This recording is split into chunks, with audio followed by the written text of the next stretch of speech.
Olá, seja muito bem-vindo a mais um vídeo aqui no nosso canal. Me chamo Laís Pinheiro, sou psicóloga, mestre em psicologia e no vídeo de hoje daremos continuidade ao livro Aprendendo a Terapia Cognitivo-Comportamental. Estamos indo agora para o capítulo número 10.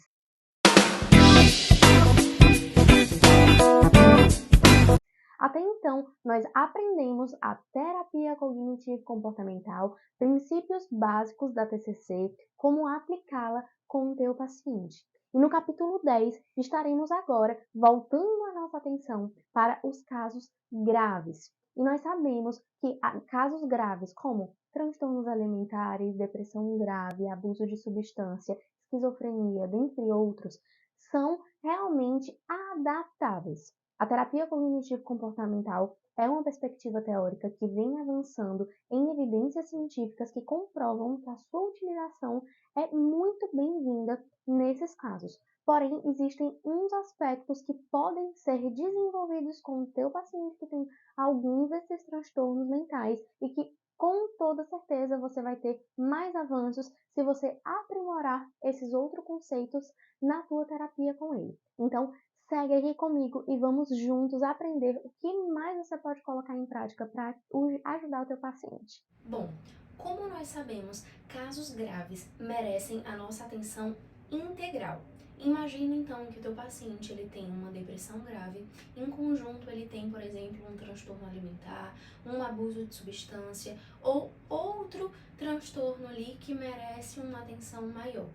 Certamente, se você perceber que os sentimentos relacionados à desesperança, que você perceber que existe ali um risco de suicídio ou algo relacionado a esse ponto no qual você percebe que a anedonia está muito grande, ou seja, que aquele sofrimento daquele paciente está muito intenso naquele momento, você não vai começar o teu trabalho trabalhando com ele os transtornos alimentares, por exemplo.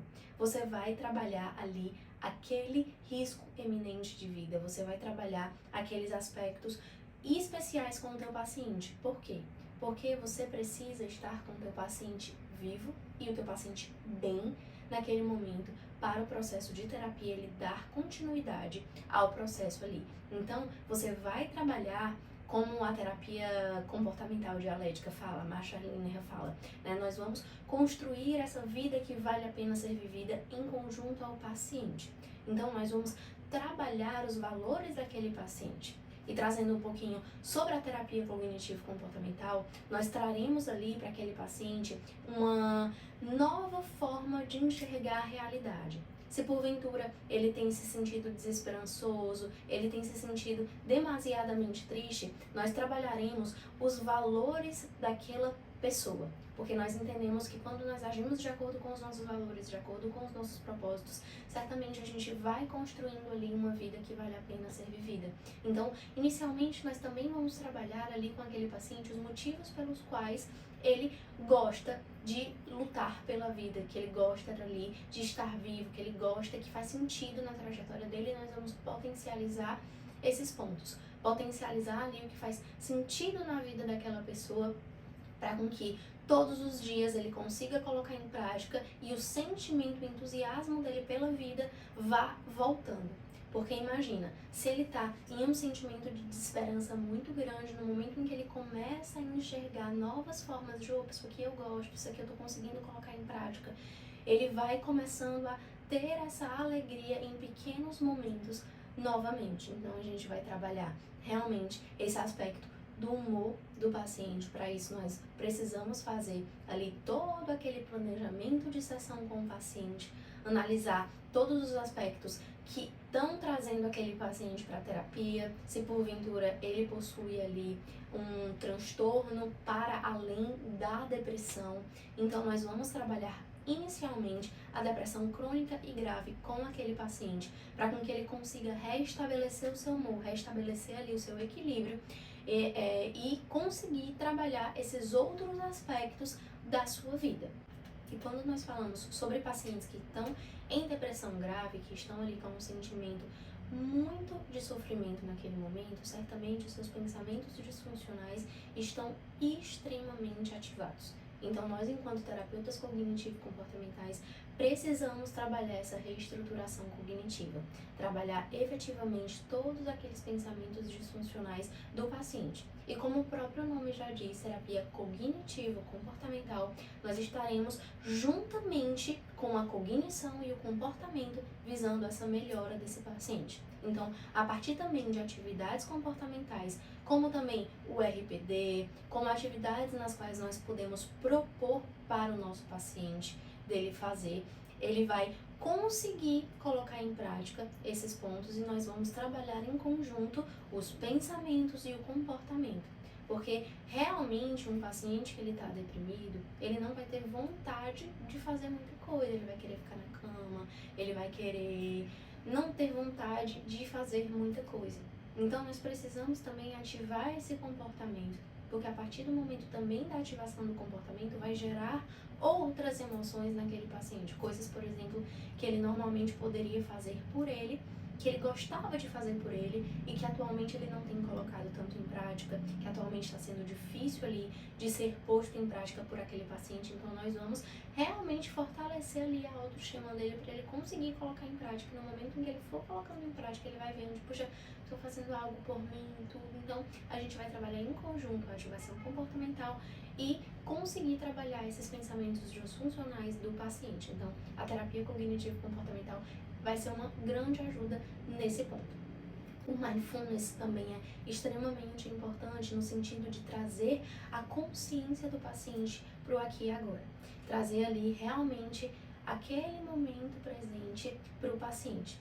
E isso é um ponto em que a gente precisa trazer muito claro, porque pacientes que estão deprimidos, se eles ficarem em um momento de mindfulness, no sentido de pensarem demais sobre as coisas que estão acontecendo nesse momento, pode ser que acabe piorando, porque isso normalmente eles já fazem, de pensar em demasia sobre o que está acontecendo, sobre a vida deles e tudo. Então, nós precisamos de exercícios específicos de mindfulness para trabalhar com pacientes com depressão. Pacientes com ansiedade generalizada, por exemplo, nós vamos trabalhar o mindfulness clássico, que é aquele mindfulness no qual nós vamos respirar, parar aquilo que a gente está fazendo, voltar a nossa atenção para o momento presente, respirar, sentir a nossa respiração, observar tudo que está ao nosso redor. Mas pacientes que estão com depressão, o protocolo de mindfulness, ele também é diferenciado, voltado ali para com que a gente consiga focar, por exemplo, nas atividades prazerosas que a gente está fazendo, nas atividades que normalmente nós não estamos demandando tanto foco, mas que com o mindfulness a gente vai conseguir vivenciar, estar presente naquele momento fazendo aquela atividade. Agora falando um pouquinho sobre o transtorno bipolar, atualmente as evidências têm comprovado que a terapia cognitivo-comportamental possui excelentes resultados no tratamento de pacientes com a bipolaridade. Porém, é muito comum nós identificarmos que o uso de remédio, de farmacológicos, medicamentos farmacológicos, também é imprescindível nesse processo para realmente essa regularização biológica do humor. Tá? Então, a partir desse momento, o psicofármaco ele é muito importante, mas na terapia nós vamos ensinar para aquele paciente o que é realmente a bipolaridade, o que significa esse transtorno bipolar, fazer todo esse processo de psicoeducação, e esse é o primeiro passo ali quando nós utilizamos a TCC para trabalhar com esses pacientes. A partir do momento em que a gente explica para eles ali, eles têm domínio e conhecimento do que eles estão lidando, o que está se passando ali com eles naquele momento. Explicar para a família também é muito importante, tá? Se você tiver contato ali com a família, também é muito bacana que vocês mantenham ali esse ponto. Eu gosto muito também de utilizar alguns vieses da terapia comportamental dialética para trabalhar a regulação emocional com esses pacientes.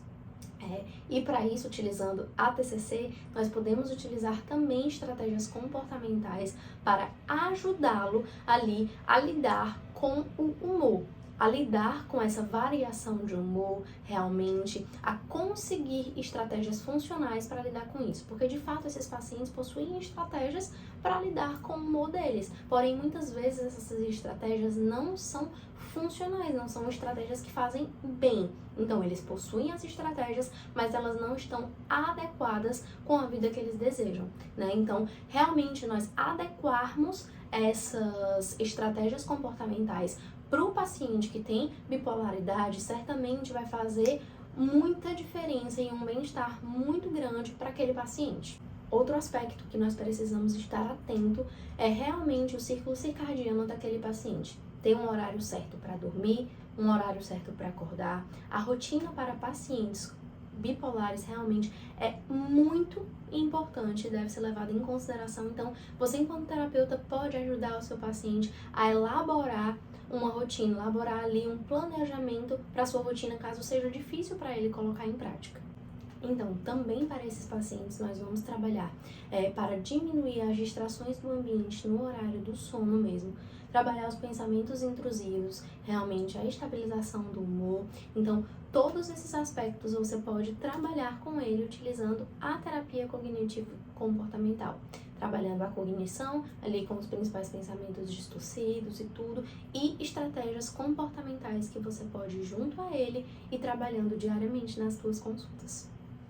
Então, gente, agora falando um pouquinho sobre transtorno de personalidade, normalmente o transtorno de personalidade, ele vai aparecer ali no início da vida adulta, tá? Mas é natural, por exemplo, pacientes que estão com ansiedade, depressão, hipomania, em estado muito exacerbado, que de certa forma acabe ali sendo um processo em que você precisa primeiro trabalhar essas questões e adiar um pouquinho o diagnóstico do transtorno de personalidade, porque você trabalhando todas essas questões, você vai conseguir diferenciar realmente ali alguns comportamentos no sentido de, nossa, isso aqui era realmente pela ansiedade que estava muito acelerada, isso aqui era pela depressão, mas quando a gente trabalha isso e esses pontos ali da personalidade ainda ficam, a gente pode começar a avaliar realmente um transtorno de personalidade naquele paciente para além da comorbidade que estava sendo apresentada.